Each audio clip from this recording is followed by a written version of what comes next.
With reports of food poisoning and foreign objects, Tyson Foods has had to issue plenty of recall notices over the years, and sometimes as much as tens of millions of pounds of products are affected.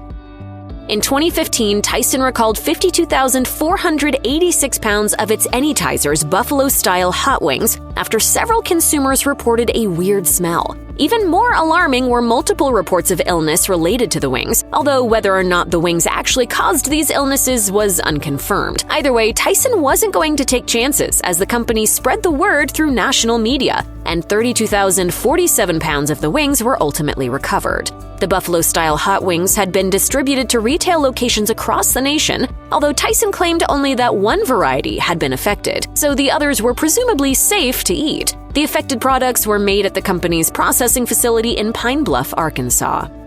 This next case actually led to 2 stores issuing their own separate recalls in 2012. The original recall concerned 67,269 pounds of 2 Tyson products, fully cooked buffalo-style boneless chicken wings, and honey barbecue-flavored Anytizer boneless chicken wings. The issue was that some barbecue bags were mistakenly labeled as the buffalo version. The barbecue packaging didn't indicate the presence of major allergens like milk, soy, and eggs that were present in the buffalo version. Fortunately, no illnesses were reported as a result of the mix-up. Both Giant Food Stores and Martin's Food Markets issued their own recalls shortly thereafter. Tyson sometimes has products packed by another company, and if that company makes a mistake, then both Tyson and that other organization have to recall the product. That happened in 2012 when Tony Downs Foods Company issued a recall after packing cans with a beef product that were mistakenly labeled as chunk chicken. The product was fully cooked and safe for people to eat, but it probably was annoying to shoppers who thought they were purchasing chicken only to find beef instead. Wasn't expecting that. One other issue was that the beef contained wheat, which is a major allergen that has to be noted on product labels. The label didn't say there was any wheat in the product, as the chicken didn't contain any. The United States Department of Agriculture noted that cans of chicken with certain manufacturer codes had been packed correctly and weren't part of the recall. In 2014, Tyson weathered a recall caused by plastic contamination, and this was one of the worst ones in terms of its effects on consumers. Ultimately, about 75,320 pounds of cooked chicken nuggets had to be recalled after people found small bits of plastic in them. Even worse, some people reportedly sustained minor mouth injuries from eating the nuggets. The plastic apparently came from a scraper that was dropped or left inside a blending machine at a processing plant. Tyson found that only one production line was affected. Nuggets sold under the Tyson brand were sent to Sam's Club, while those sold under Tyson's Spare Time brand were sent to institutions that may have included correctional facilities, hospitals, and schools. Tyson had to deal with a bout of meat contaminated with foreign matter in 2022, specifically an unidentified mirror-like material. The recall involved 3 specific sizes of ground beef chubs, which is beef sold in tube form. They were sold under the H-E-B and Hill Country Fair brand names at H-E-B stores in Texas. The recall happened after consumers reported finding the material in their beef. The inedible and mysterious nature of the material made this recall a priority and garnered it a Class 1 designation, meaning it could cause injury or death. Tyson and the USDA worked to alert as many consumers as possible, while also ensuring that all affected stores removed the product from their shelves as quickly as possible. Consumers were told to discard the meat or return it to the store. No other ground beef products have been affected. Tyson issued a recall notice in 2013 for 127,000 pounds of uncooked breaded chicken tenderloins that had been sent to institutional and commercial kitchens under the Spare Time and Tyson labels. The problem was an undeclared allergen that escaped detection due to a product label change. Specifically, the marinade in the product had been reformulated and contained soy protein, but the packaging hadn't been updated to account for this change. That's a potentially big problem for anyone with a soy allergy. This time, the company found out about the issue before any consumers reported it, and there weren't any known cases of illness. What's more, the products weren't sent to stores for retail sale, and the USDA ultimately recovered over 65,000 pounds. Tyson Foods owns Tyson Fresh Meats, which was formed when the larger company bought Iowa beef packers in 2001. The subsidiary had to issue a recall notice in 2011 for 131,300 pounds of ground beef products after E. coli was found to be the culprit behind a wave of infections in Ohio. Investigators collected leftover ground beef from the homes of the people who had gotten sick and determined that the Tyson Fresh Meats brand was the source. These products actually weren't packaged under the Tyson name, as they were instead sold under the Kroger and Butcher's labels, as well as a generic brand name. And though the issue came to light in Ohio, the meat had also been packed and sent to stores in several other states. Get a meat thermometer and make sure you're at least 160 degrees.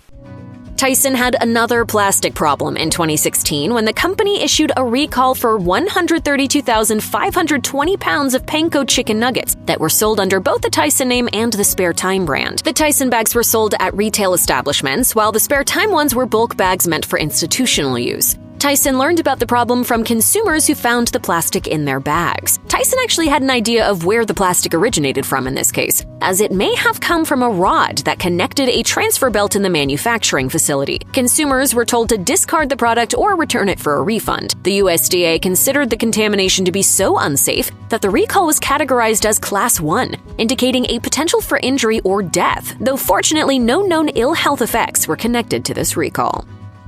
This next case is yet another example of how unwanted plastic is an all too frequent cause of food recalls. In 2019, 190,757 pounds of ready-to-eat chicken fritter products were recalled after complaints alleged that they could have contained bits of hard plastic. Schools had bought these fritters for lunches, although the USDA made it clear that they weren't part of what the department usually distributed for national school lunch programs. In total, 3 different schools complained about the plastic after purchasing the products. USDA officials were also concerned that the contaminated product could have ended up in other food service locations. They ultimately recovered only 3,905 pounds of the product. However, it's possible that some purchasers simply threw them away without trying to return them to sellers or to the USDA. Tyson Foods may be widely known primarily for its chicken, but it also owns other subsidiary brands that focus on different meats. One of those companies is Zemco Industries, which produces deli meat. In August 2010, Zemco recalled 380,000 pounds of deli meat that had been used in ready-to-eat sandwiches, sold at Walmart under the store's MarketSide brand. The meat was potentially contaminated with Listeria monocytogenes, which can cause serious bouts of food poisoning. Luckily, no illnesses were reported in this case, although the problem was discovered after an inspection found contaminated meat in a sandwich at a Georgia Walmart. And all 380,000 pounds of the food product have been destroyed. In October 2010, the USDA suspended operations at Zemco's processing plant in Buffalo, New York. The suspension was temporary, as it was supposed to give Zemco time to address the problems that led to the contamination, although it still led to a layoff of 480 people. This was the 5th such incident at the plant since Tyson acquired it in 2001.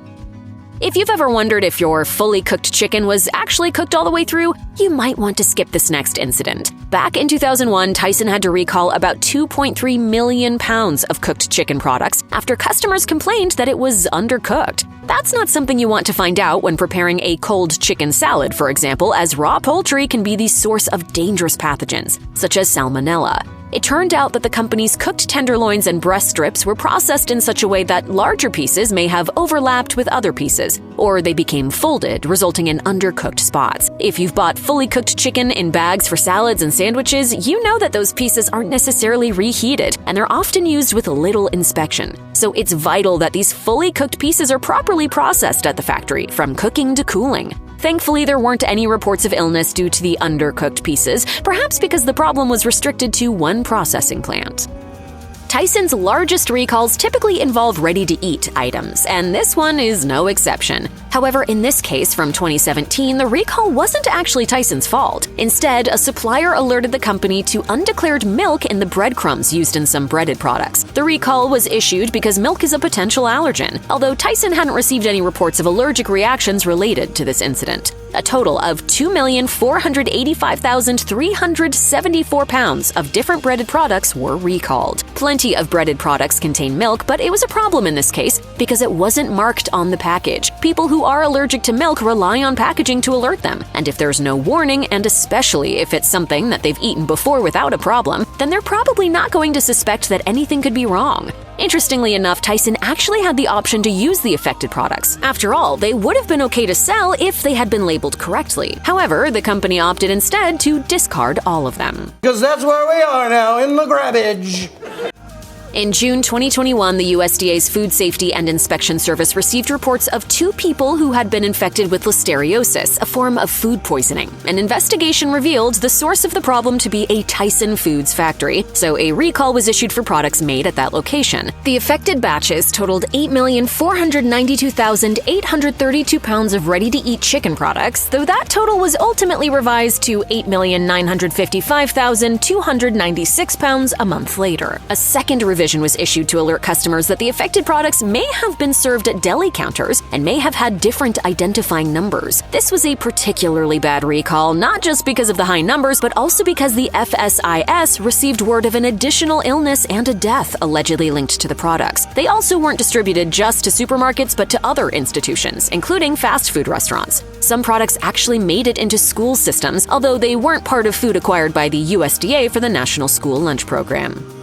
In 2019, Tyson had to recall some chicken strips, and it initially seemed like a fairly limited recall, with only an estimated 69,000 pounds of strips accounted for. It all began after a couple of consumers alerted the company to metal in the strips. But what seemed like a minor issue soon got much worse when the USDA issued a revised recall notice. Ultimately, the amount of food recalled totaled a whopping 11,829,517 pounds. The number of complaints went up to 6, with the Food Safety and Inspection Service noting that 3 of those complaints included mouth injuries. One more revised notice stated that the affected products had been shipped overseas as well. The recall was so urgent that the FSIS declared it a Class 1, meaning the ingestion of the affected foods could result in injury or even death, though fortunately no deaths were reported in this case.